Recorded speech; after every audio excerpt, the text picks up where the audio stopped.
Come on, Brando! Call this guy in next. Come on, Brando! Go get a Brando. Alright, I got two poems that I've been thinking about. They're both about the destruction of the world as we know it, but I think I'm gonna go with the one that can't be taken as a metaphor. Do that so one. I hope y'all enjoy it. Let's go, Brando. This wasn't written about this city, but it might as well be. Yes. Enjoy.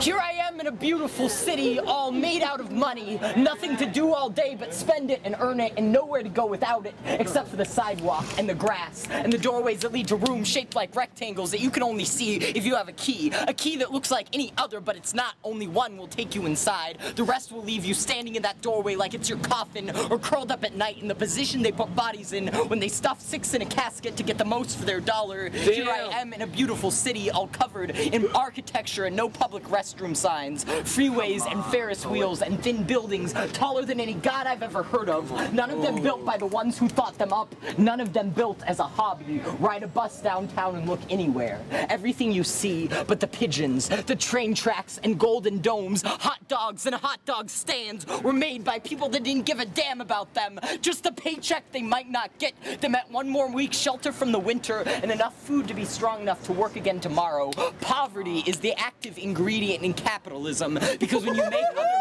people grow your crops or build your tomb under the threat of a whip, that's called slavery. But when they're vacuuming your carpet or building your corporate art under the threat of burying their children, that's called the free market. You're free to choose between the assembly line and the cardboard sign, the air freshener bottle or the family restaurant apron, the day labor waiting list or the plasma center bed, the gas station late shift or the gun that could empty their registers, no education or a lifetime of debt, the job training program or the month in a cell. You can try them all and never even get by. We act like chumps for as long as we're allowed to, then spend every second off the clock as an apology. Cool kids that care how they look, standing on a street corner with pictures of pizza hanging from their necks. 100 million women winking with their words at men they'd rather see drive off a mountain. People that give a damn and some that don't, asking if you have a minute to save the earth or the children, like a credit card can give you nourishment, or if you plant a coin, a tree grows in its place. Strict Christians working on a Sunday,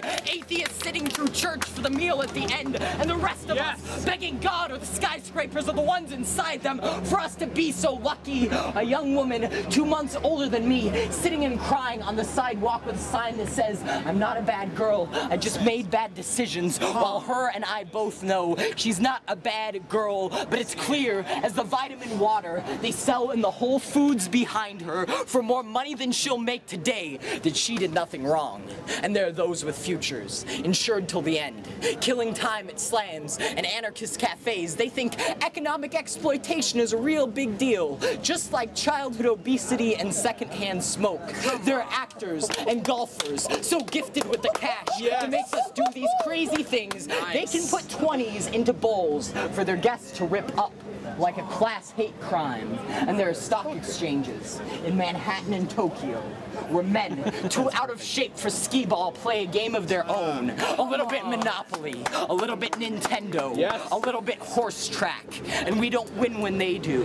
But when they lose big, we lose bigger, even if we're not even playing. They walk away with a merger and a lesson about better savings. We walk without a shot at the jobs that give us the money we don't need to get the things we do, till we trade in these stupid scripts and smiles for something more severe, like some things are needed, some things aren't. What the fuck am I doing in this uniform? More roofs than there are heads to cover. Why the fuck am I sleeping in this doorway? More food than there are stomachs to fill. Why the fuck is mine so empty? Everything we need right in grabbing distance. Why the fuck? Why the fuck? Why the fuck isn't it ours? Go on.